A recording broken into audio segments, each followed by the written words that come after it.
สบายดีพี่น้องทั้งหลายที่มีโอกาสเข้ามานมัสการพระเจ้าในมื้อนี้ก็เป็นวันอาทิตย์วันที่5เดือน10 2025เป็นวันพิเศษที่ข้าน้อยได้มารวมใจกับพี่น้องในคริสตจักรของพวกเราในที่นี้และมีโอกาสที่จะได้นำเอาพระคำของพระเจ้ามาแบ่งปันในการรับใช้พระเจ้าเพราะว่าชีวิตคนเฮานี้ถ้าเฮามีชีวิตอยู่โดยบ่มีการเป็นพยานหรือบ่มีการรับใช้พระเจ้าก็บ่มีความหมายหยังสำหรับชีวิตที่เฮามีอยู่ในพระเจ้า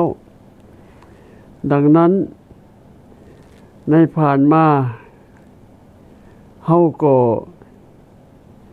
เฮ็ดหลายสิ่งหลายอย่างคิดว่าสิ่งเหล่านั้นเป็นการถวายเกียรติแด่พระเจ้าดังนั้นมื้อนี้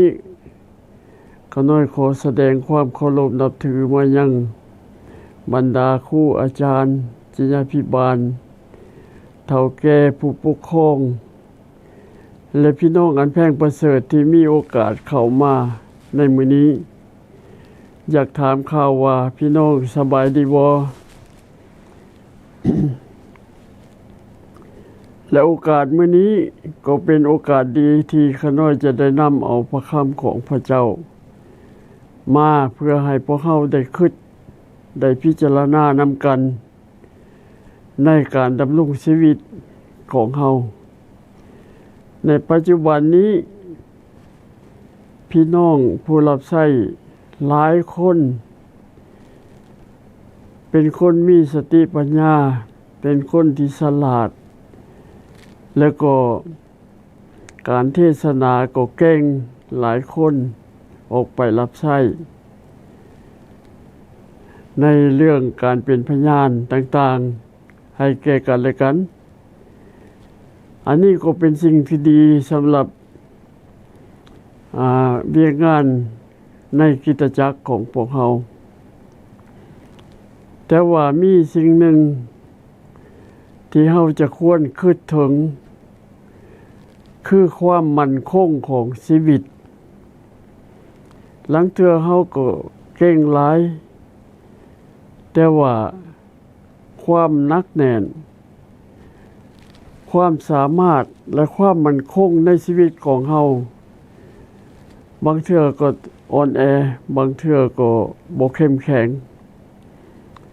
เพราะหยังเพราะเราเห็นผ่านมาหลายคนหลายอาจารย์ดังๆเทศนาเก่งที่สุดอยู่หลายบอน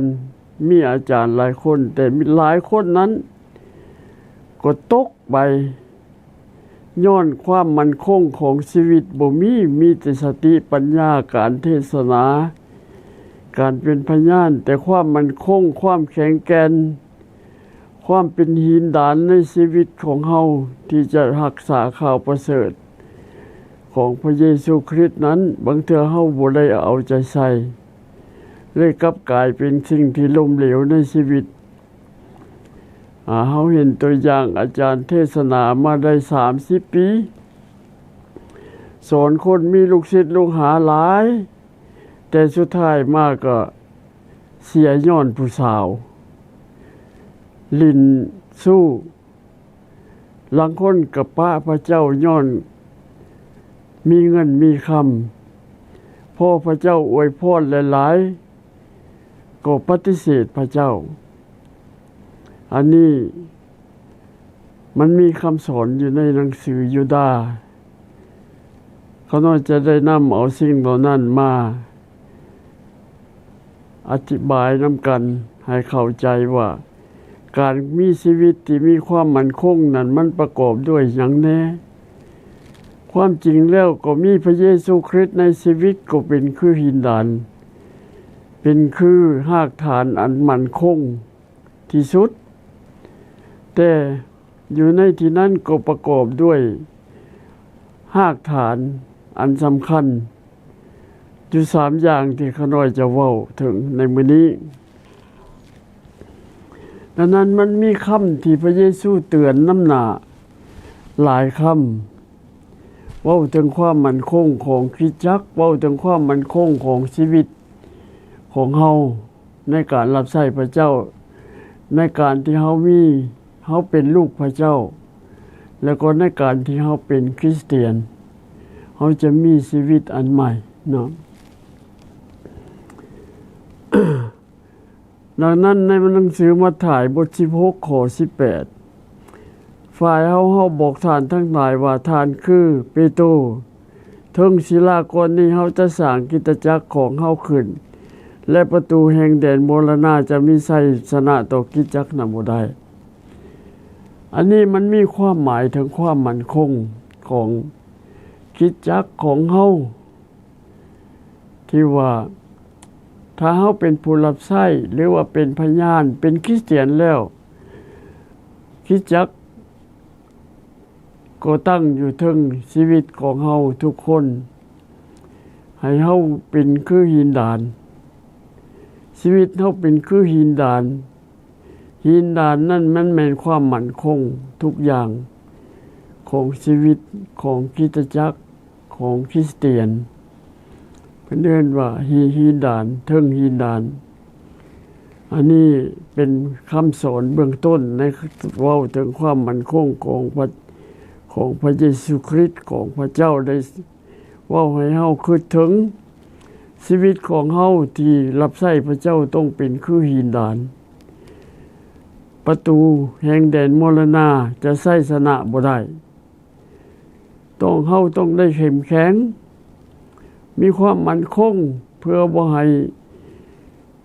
แดนมรณะน่ะเอาชนะคริสตจักรถ้าเฮาบ่มีความเข้มแข็งบ่มีความมั่นคงบ่เป็นหินดานความชั่วก็จะชนะคริสตจักรประตูแดนมรณะก็ชนะคริสตจักรย้อนเฮาอันนั้นอันที่2 เฮาจะเห็นในหนังสือมัทธิวบท25ข้อ1ถึงข้อ13เว้าถึงชาวโปรด10คนคือกันชาวโปรด10คนนี่มีคนฉลาด5และมีคนโง่5เพราะว่าชาวโปรดนั่นก็หมายถึงคริสตจักรเจ้าบ่าวนั่นก็หมายถึงพระเยซูคริสต์ชาวโปรดที่10คนนั้นมันเป็นคนในคริสตจักรในคริสตจักรนั้นมี5คนโง่5คนฉลาดความมั่นคงนั้นความสมหวังในความปรารถนาของเฮาที่ว่าเป็นคริสเตียนนั้นตั้งอยู่ในความฉลาดบ่แม่นตั้งอยู่ในความโง่นั้นพาให้ล้มเหลวความฉลาดนั้นพาให้ชนะและสมหวังในคริสตจักรก็ดีในชีวิตเฮาก็ดีอันนี้เป็นอีกอันหนึ่งอันที่2มันประตู2ป้องนอกภายในเฮาเห็นประตู2ป้องน่ะประตูได้ไดประตูกว้างประตูแคบในประตูกว้างนั่นหลายคนไปคือเฮาเห็นในปัจจุบันน่ะสบายไปทางประตูกว้างการรับใช้ก็สบายเห็นโลกเขาเฮ็ดแนวใดก็เฮ็ดนำแนวนั้นก็ได้เพราะว่ามันเป็นประตูกว้างแต่เบิ่งที่บั้นปลายของชีวิตของประตูนั่นบั้นปลายทางของมันประตูกว้างทางกว้างหลายคนไปแต่ไปไสไปสู่ความจิบหายเนาะคือกันกับเป็นคริสเตียนแล้วยังไปเป่าประกาศจังซั่นไปเฮ็ดเวียกพระเจ้าไปละติดแส่ผ่านสาวเฮ็ดให้เสียชีวิตเฮ็ดให้เสียความมั่นคงเฮ็ดให้เสียความเป็นคริสเตียนเฮ็ดให้เสียชื่อพระเจ้าอันนั้นหนทางกว้างนำไปสู่ความจิบหายบั้นปลายของมันเป็นนั้นอันที่2ประตูแคบเพิ่นให้ไปทางประตูแคบมันมีความมั่นคงประตูแคบนี้ ทางก็แคบแต่ว่าอยู่ในทางเช่นนั้นมีพระเยซูคริสต์เป็นผู้นำทางมันจะมีความมั่นคงมีความปลอดภัยเฮ็ดให้ชีวิตเราได้ไสชนะเพราะพระเจ้าได้ปกป้องรักษาชีวิตเราในที่เราไปตามทางนั้นแต่ว่าหลายคนบ่เห็นบางคนก็ตาบอดบางคนก็ถ้าถอมตัวลงหน่อยหนึ่งตาสดีถ้าลับตาหน่อยหนึ่งเปิดตาใจออกจะเห็นประตูแคบความมั่นคงก็จะมีในชีวิตเฮาบั้นปลายของทางเส้นนี้ไปสู่ชีวิตอันนี้คือการเป็นความมั่นคงวันนี้อันที่สามเป็นต้นไม่ดีต้นไม้บ่ดี2ต้นต้นไม้2ต้นบ่แม่นได้ต้นไม้ชีวิตกับต้นไม้แห่งฮู้กันดีและชั่วพระคัมภีร์สอนในที่นี้มันต้นไม้ดีกับต้นไม้ที่บ่ดีอยากได้หมากผลดีหมากไม้เกิดผลดีก็ต้องเป็นต้นมันเป็นต้นไม้ดีและคันต้นไม้บ่ดีก็เกิดหมากบ่ดีคันต้นไม้ดีอยากเกิดผลดีก็บ่ได้จากบ่เกิดผลบ่ดีก็บ่ได้คันต้นไม้บ่ดีอยากเกิดผลดีก็เกิดบ่ได้หลายคนคิดว่าเห็นครูสอนปลอมเห็นอีหยังมาหรือเห็นผู้หังผู้มีมาแล้วก็หลอกลวงติดตามเอิ้นไปเป็นลูกศิษย์เอิ้นไปเป็นหมู่เป็นครูไปร่วมกันเฮ็ดในทางที่บ่ถูกต้องเพื่อหวังประโยชน์เงินคำหรือผลประโยชน์ในชีวิตคือกันแล้วก็คิดว่าจะได้ชีวิตจากผู้นั้นมันบ่ได้ไปนำครูสอนปลอมอยากได้ชีวิตมันก็บ่ได้ไปนำสิ่งใดที่มันบ่เป็นต้นไม้ดีนั่นผลมันบ่ดีน่ะมันจะให้ผลบ่ดีแก่เฮาไปนำมันมีแต่ไปสู่ความตายบ่ได้ไปสู่ชีวิตเพราะว่าชีวิตบ่ได้อยู่ในสิ่งแปลกปลอมเหล่านั้นครูสอนปลอมคือกันเพิ่นเว้าในนี้อยากได้หมากองุ่นในเครือหนามก็บ่ได้คันเฮาคิดว่าอยากได้ชีวิตจากคนทั้งหลายที่มีเงินมีคำจากคนทั้งหลายที่มาหลอกลวงจากคนทั้งหลายที่จะเอาผลประโยชน์มาให้เฮานั่นจะบ่ได้ชีวิตจักเทื่อเพราะว่าเอาหมากองุ่นจากเครือหนามมันบ่ได้เครือหนามก็เป็นเครือหนามอันนี้เป็นความมั่นคงในชีวิตแต่ว่าอยู่ในพระธรรมยูดาห์ได้สอนไว้เนาะทั้งหมดในพระคำทั้งหลายนั้นเฮาเชื่อพระเจ้าบางคนเว้าว่าเชื่อพระเจ้าแล้วพระเจ้าเอาไว้เบิดพระเยซูเก็บไว้เบิดความผิดความบาปเฮ็ดก็บ่เป็นหยังพระเยซูให้อภัยอยู่เสมอเพราะว่าเฮาได้เชื่อในพระเยซูแล้วอย่าสุลืมเนาะอยู่ในหนังสือ1เปโตรบท1ข้อ17นั่นการตัดสินนั้นตัดสินตามกิจการของคนเหล่านั้นการพ้นนี่พ้นด้วยความเชื่อเป็นลูกพระเจ้านะเป็นลูกพระเจ้าหลังคนเอิ้นอีพ่อเอิ้นพระเจ้าก็เอิ้นอีพ่อโอ้เอิ้นพ่อลูกเป็นพ่อเป็นลูกกันเว้าสบายแต่ว่าใจพระคำตอนนี้สอนให้ฮู้ว่าเป็นลูกพระเจ้าจงยำเกรงพระเจ้าอยู่ตลอดเวลาในถ้าพวกท่านอ้อนวอนขอกับพระองค์ผู้ทรงพิพากษาทุกคนตามกิจการของเขาโดยบ่เลือกหน้าผู้ใดถึงแม้นว่าพวกท่านเอิ้นพระองค์ว่าพระบิดาก็ตาม จงปฏิบัติไปด้วยความยำเกรงตลอดเวลาที่พวกท่านมีอาศัยอยู่ในโลกนี้เนาะบ่แม่นสิเอิ้นพระเจ้าพระบิดาเลยเอิ้นพระบิดาอีพ่อจังซั่นจังซี่ลูกนั่นนั่นนี่นะเฮ็ดหยังก็บ่ยำเกรงพระเจ้าอยู่ในโลกอย่าลืมว่าพระเจ้าจะตัดสินตามกิจกรรมของไผของมันบ่ได้ตัดสินตามความเชื่อเด้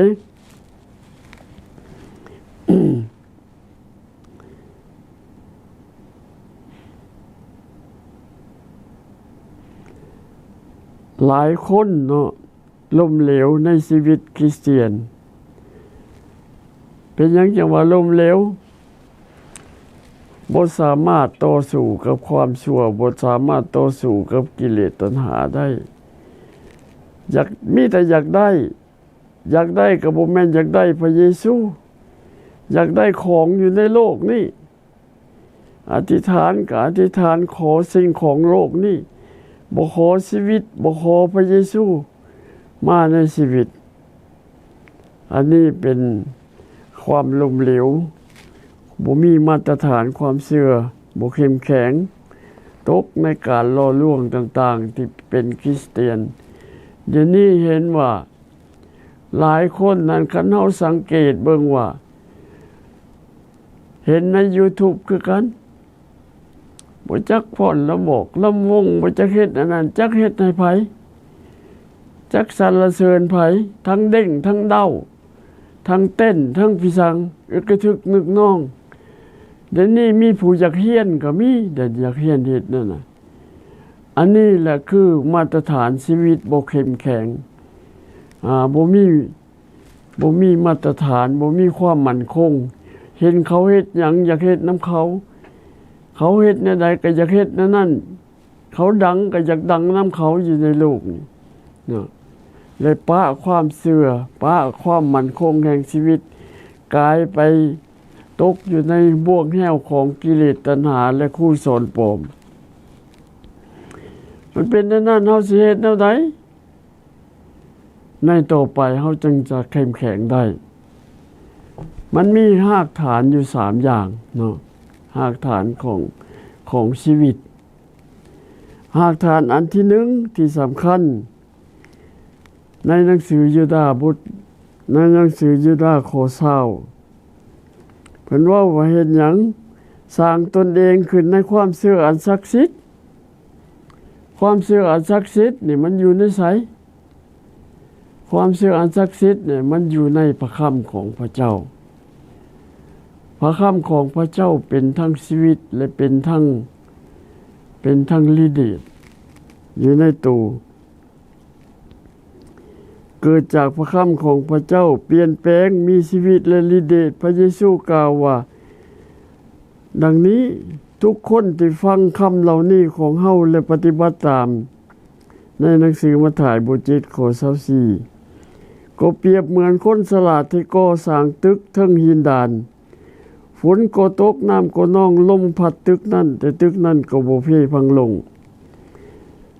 ดังนั้น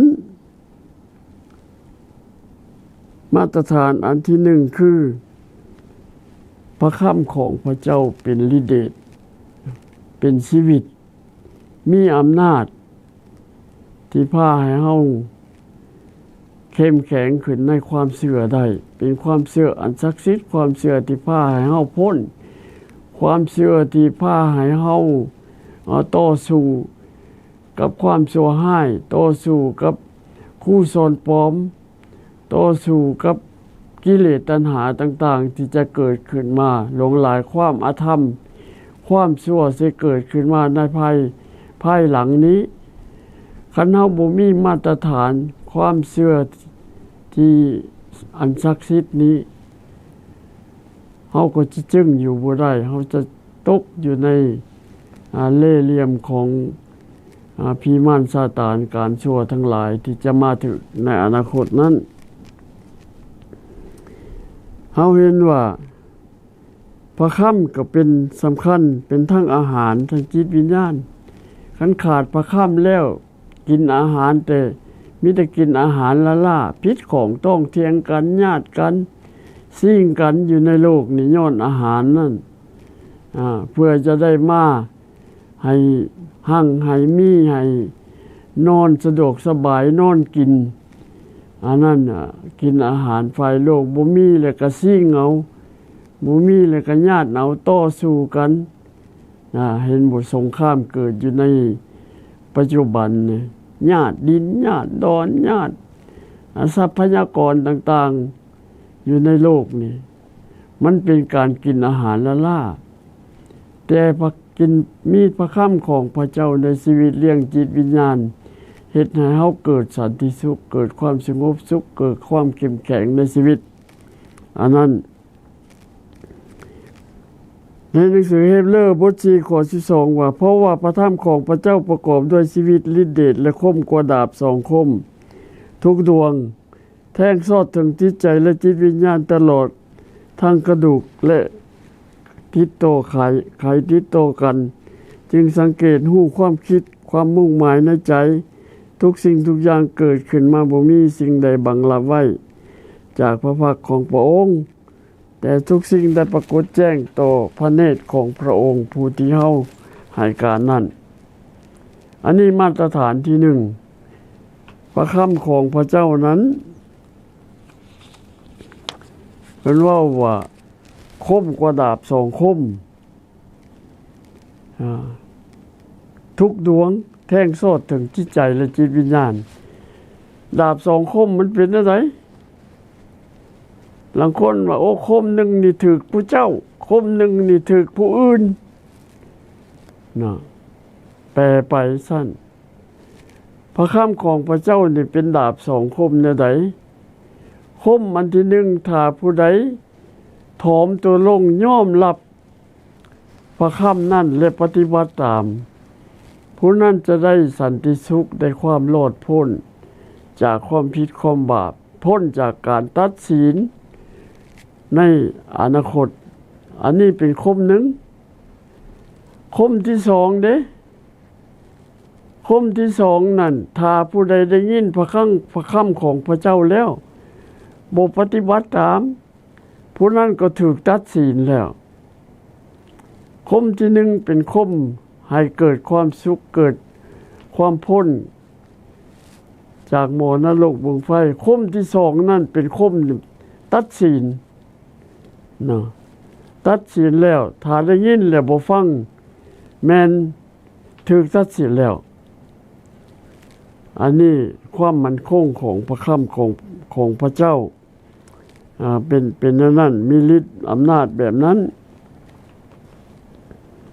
ในหนังสือเฮบเรว่าแบบนั้นเนาะพระคำนี่เฮ็ดให้เฮาฮู้จักสังเกตทุกอย่างฮู้พระคำหลายฮู้จักจิตใจคนฮู้จักความมุ่งหมายในจิตใจของคนทั้งหลายที่จะคิดออกมาอยู่ในชีวิตทุกสิ่งทุกอย่างที่สร้างขึ้นมาบ่มีอันใดบังลับไว้ฮู้จักหมดเนาะคือเฮาฮู้จักคู่มือนี่เฮาเหลียวเห็นคนเฮาก็เข้าใจโลดว่าเขาอยากเฮ็ดหยังเขาคิดแนวใดเฮาก็ฮู้ย้อนหยังย้อนพระคำของพระเจ้าได้สอนเมื่อสอนสุแนวให้เฮาฮู้จักความบาปในคอกระดูกก็ยังเห็นความบาปอยู่ในคอต่อก็ยังเห็นในจิตวิญญาณก็เห็นอันนั้นเป็นความเข้มแข็งมาตรฐานอันสำคัญอันที่1การที่ตั้งอยู่ในความมั่นคงของพระเจ้า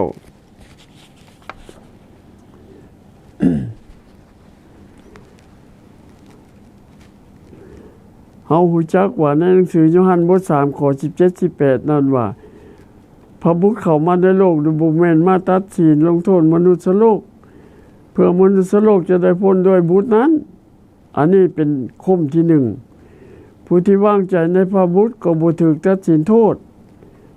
อันนี้คือคมที่1แต่ผู้ที่วางใจผู้ที่บ่วางใจก็ได้ถูกตัดสินลงโทษแล้วเพราะบ่ได้เชื่อในนามพระบุตรองค์เดียวของพระเจ้าอันนี้เป็น เพิ่นเรียกว่าดาบสองคมหากฐานอันที่สองการอธิษฐานในพระวิญญาณในข้อเดียวกันนั้นทุกสิ่งที่เฮาขอนั้นได้รับแล้วเฮาได้ยินเว้ากันเรื่อยๆเป็นหยังจังทุกสิ่งที่ขอนั้นได้รับแล้วคันขอโลๆเล่ๆบ่ได้ขอในพระวิญญาณก็บ่ได้รับหยังหลายคนก็บ่ได้รับเพราะว่าขอด้วยกิเลสตัณหาขอด้วยความโลภมากโลภาบ่ได้ขอในพระวิญญาณถ้าเฮาขอในพระวิญญาณการอธิษฐานในพระวิญญาณช่วยให้เฮาปรงใจและวางใจในพระเจ้านะปรงใจวางใจในพระเจ้านะขอแล้วแม้ว่าได้โลดคันเฮาขอในพระวิญญาณเฮาขอนี่เพราะว่าพระวิญญาณช่วยเฮาขอนำพระวิญญาณรู้จักจิตใจของเฮาพระวิญญาณรู้จักความปรารถนาของเฮาแต่พระวิญญาณนั้นเป็นพระวิญญาณของพระเยซูคริสต์อยู่ในชีวิตเฮาและปกป้องรักษาเฮาคือกันบ่แม่นขอโลๆเล่ๆเนาะ อันนี้พระธรรมโรมบท8ข้อ9นั่นถ้าอันหนึ่งแม่นพระวิญญาณของพระเจ้าสถิตอยู่ในเจ้าทั้งหลายแท้จริงแล้วพวกเจ้าก็บ่อยู่ฝ่ายมนุษย์แต่อยู่ฝ่ายวิญญาณถ้าผู้ใดบ่มีพระวิญญาณของพระคริสต์ผู้นั้นก็บ่เป็นของพระองค์นะเป็นหยังเขาจึงขออธิษฐานในพระวิญญาณเพราะว่าเวลาเฮามาเป็นคริสเตียนแล้วมีพระวิญญาณของพระเจ้าอยู่ในเฮาการขอทุกอย่างต้องเชื่อฟังพระวิญญาณการทรงนำพระวิญญาณถ้ามีพระวิญญาณเฮาจึงเป็นของพระเจ้าถ้าบ่มีพระวิญญาณในชีวิตเฮาก็บ่เป็นของพระเจ้าขอหยังก็บ่ได้เฮ็ดหยังก็บ่ได้ความเข้มแข็งก็บ่มีแต่ความล้มเหลวเพราะว่าการนำพาชีวิตของเฮานั้นต้องการพระวิญญาณเพื่อจะพ้นจากความลำบากนานาประการเพื่อจะได้รับสิ่งที่ดีที่เฮาขอในนามพระเยซูคริสต์นั้นในโรมบท8ข้อ26นั้นพระวิญญาณช่วยสู้เฮาทั้งหลายเพื่อพวกเฮาอ่อนกำลังลงเฮาทั้งหลายบ่ฮู้ว่าเฮาควรอ้อนวอนขอสิ่งของแต่องค์พระวิญญาณทรงช่วยขอแทนพวกเฮาด้วยการทดหุยอย่างหาคำเว้าบ่ได้เนาะสิ่งที่พระวิญญาณช่วยเฮานั่นในเวลาเฮาอิดเมื่อยในเวลาเฮาอ่อนแรงบ่จักขอสิ่งใด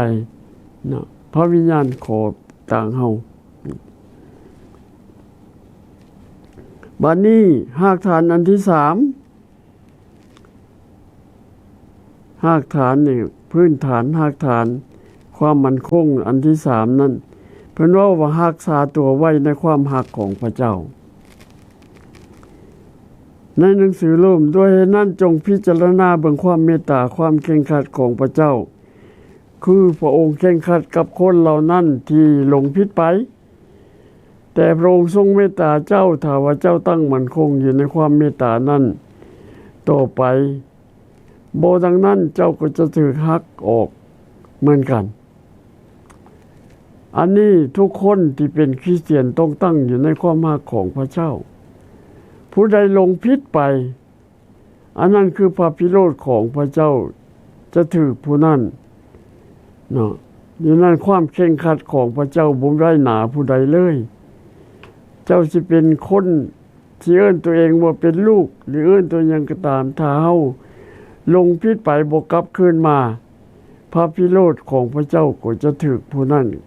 ความเคร่งครัดของพระองค์ก็จะบ่ได้ไว้หน้าผู้ใดถ้าว่าเฮาตั้งอยู่ในความรักของพระเจ้า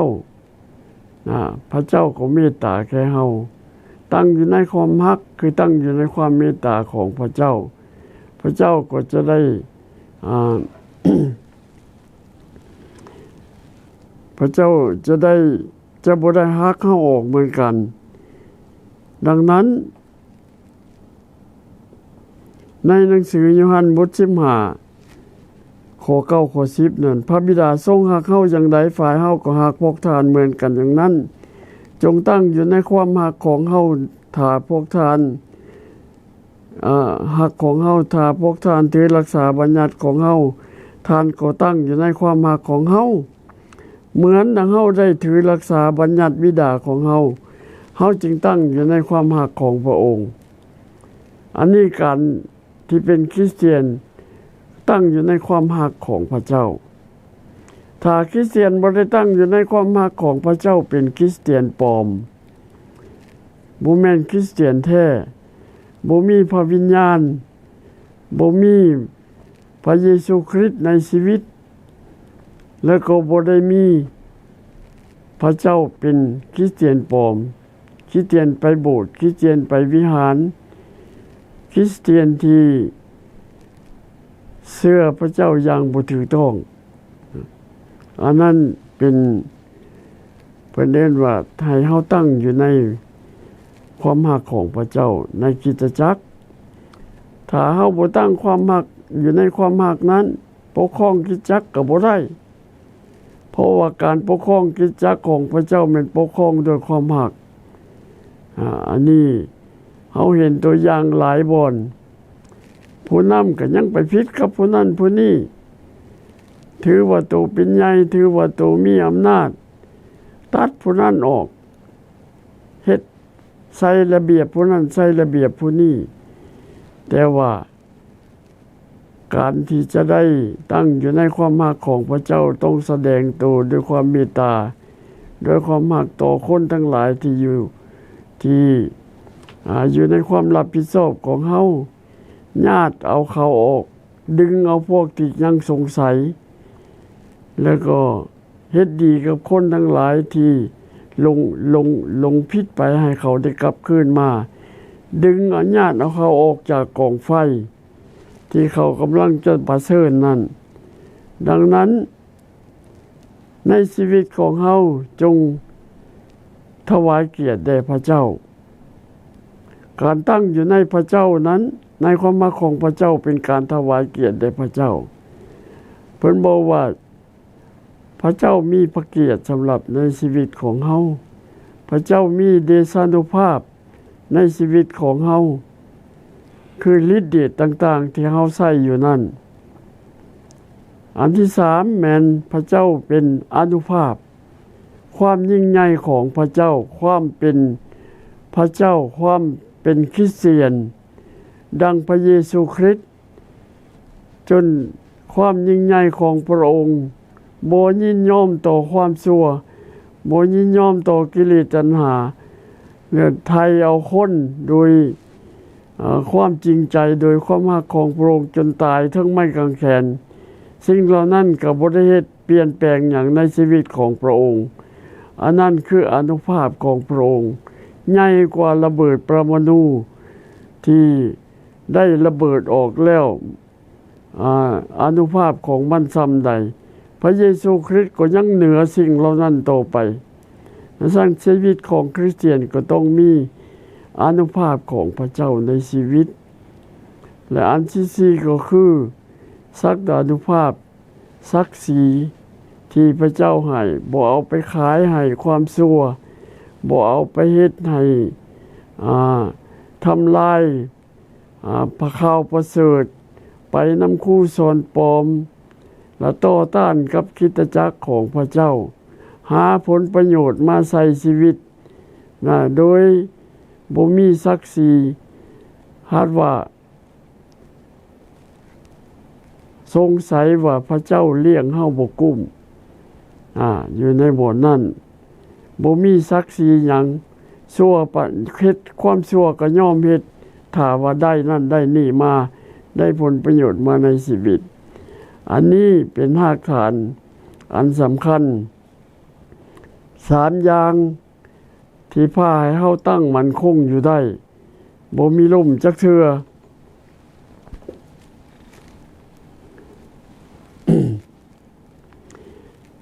แล้วก็แสดงความดีแสดงความเมตตาแล้วก็เฮ็ดหยังให้มีความเจียมตัวเกียรติสร้างเสื้อผ้าที่เปื้อนด้วยกิเลสตัณหาพุ่นว่าอันนี้มาตรฐานรากฐานสำคัญ คันเฮาบ่เกลียดชังกิเลสความกิเลสตัณหานั้นความล้มเหลวก็จะมาถึงเฮาทันทีอันนี้สำคัญหลายสำหรับความมั่นคงในชีวิตคริสเตียนของเฮาทุกคนต้องมีมาตรฐานต้องตั้งอยู่บนรากฐาน3อย่างนี้ถ้าว่าเฮาตั้งอยู่ในรากฐาน3อย่างนี้เฮาก็เป็นมีพระเยซูคริสต์อยู่ในชีวิตเพิ่นเอิ้นว่าเต็มล้นด้วยพระวิญญาณในชีวิตของเฮาจะได้ชัยชนะทุกอย่างในตัวหน้าอาการต่างๆหรือว่าสภาพการต่างๆที่จะเกิดขึ้นบ่ว่าศึกสงครามบ่ว่าความชั่วนานาประการบ่ว่าการล่อลวงบ่ว่าคู่สอนปลอมต่างๆนั้นจะบ่มีไส้ต่อคริสตจักรแต่บ่มีไส้ต่อชีวิตของเฮาจะเป็นคือหินดานตามพระเยซูคริสต์ได้เว้านั้นและมีชัยชนะอยู่ในชีวิตตลอดเวลา